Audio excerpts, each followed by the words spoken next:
Aquarians. Today we are here to get some knowledge in regards to site survey, but also want to point out everything that we should be looking at, especially when we're coming into the property. So one thing I wanted to point out here in this location is one of the things that we deal with is like we deal with these roads where there's no signage of where to turn. Luckily, right now, us getting off the car, I can see the number of the property way back here, right? But that's the number of the property, but it's kind of hard to tell when it's on the ground, and the only way we can tell is because there was a trash can here and we just ended up following the road.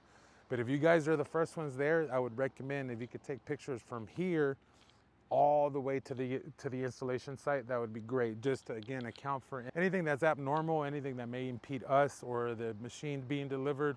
We want to account for it since here, and also for the contractor, they don't know what it looks like out here, so we want to make sure we can give them as much information as we need.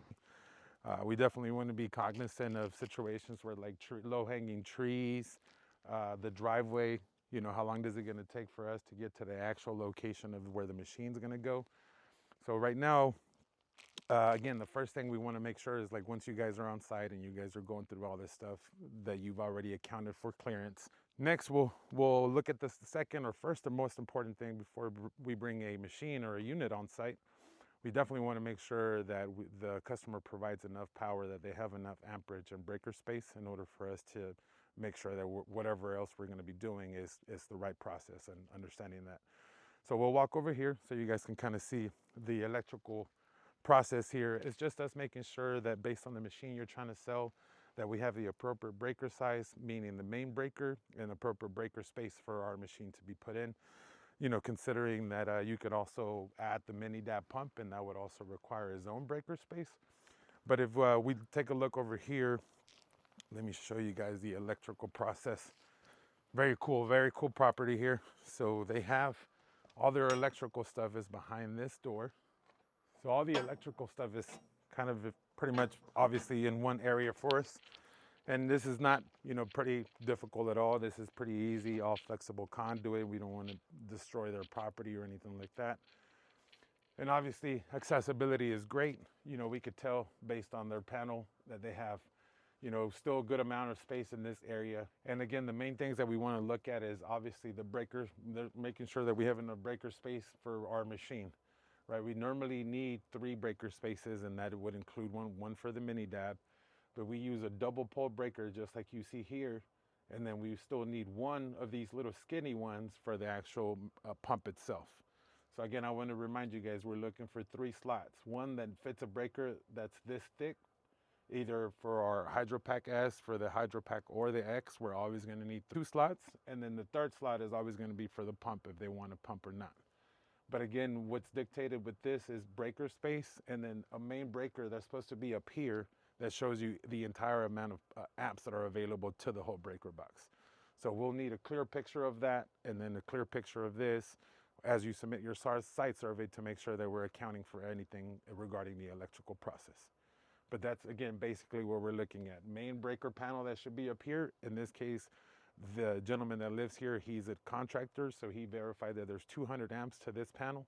And again, there's enough breaker space here. So you're pretty much giving yourself thumbs up to be able to move forward with the next process, which is identifying the location of the machine and everything else that has been sold as part of your process. So the next part here, trying to help the customer decide the desired location of their machine. We definitely want to take a look around, obviously make sure that it's aesthetically pleasing. We're the experts, but obviously taking into consideration the customer's wants and needs, we'll definitely should make suggestions and recommendations based on all that. So they've already cleaned out a slot for us in order to do the installation. So we'll walk this way to kind of show you, now that we've identified the desired installation location in order for us to get our measurements. So we'll walk this way to where they pointed us out that they wanted the machine to be set up. I don't really want to go that way because then the electrical is going to be hard.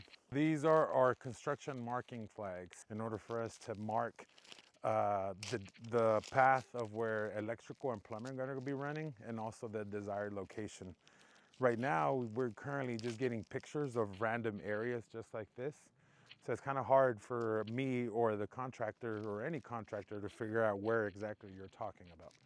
So with this is going to help us narrow that down to where we're more precise as far as what information we're giving and what's actually being measured and where you accounted for things to happen. So this is a new little process that we're trying to do. Like I said, in order for us to be able to be more accurate and make things look more realistic to us and to the customer upon installation and all that. So based on us determining where the electrical connection was, we're pretty lucky in this case. The customer already has the trench, so we just need to conduit that process with our electrical line, and we'll take that measurement here shortly. But now that we have that, it's a little easier to get a measurement. So what I'll do right now is just kind of based on the desired location. You know, we know electrical is right around this area. Obviously want to be careful with the gas. We want to make sure we get enough space away from this because that is an active gas tank. We want to make sure that there's enough space in our machine and that, so we don't want to be too close. So just be considerate, right? So make sure that we're not like 2 feet away from that thing. That thing needs its own space. So in this case, I would recommend at least from a tank box, we've went away from tanks maybe at least a good 10, 15 feet. So in this case, just, you know, bust out your measuring tape and give yourself about 10, 12 feet.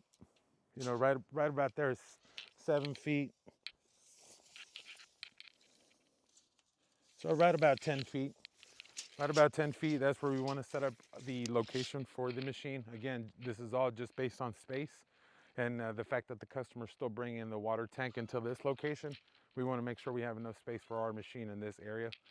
So I'll go ahead and measure it out here just to make sure this is our back spot.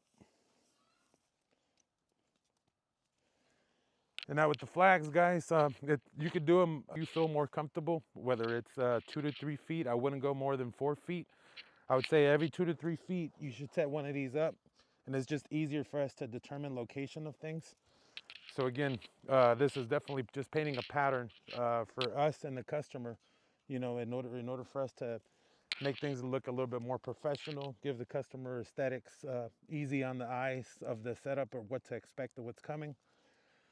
So right now what I'm lining up is actually the site that I'm planning for where the machine is going to be setting. So even if it goes a little extra, it's not a problem. You know, it's better to have it marked out. At least you're giving me somewhat of an idea. So that's exactly what I'm doing right now, just kind of measuring out the same size of the machine.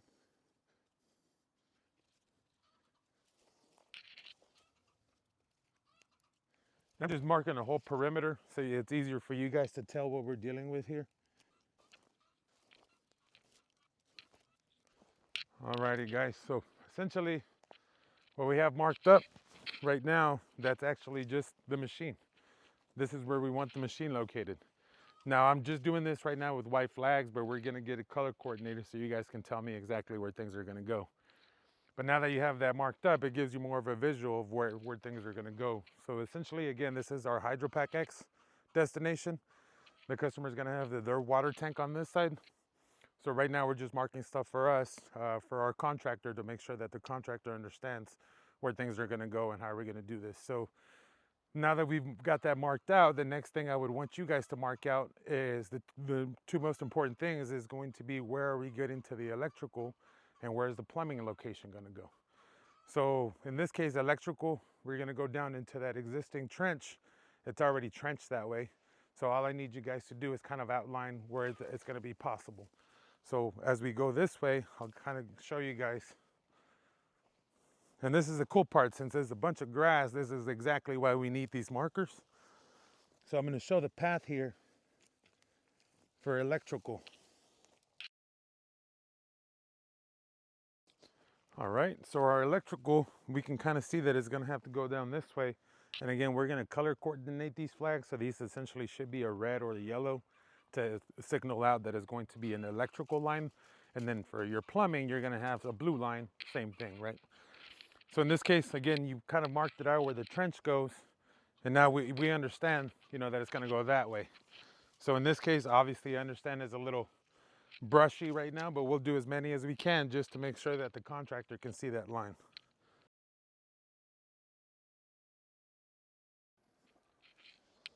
All right.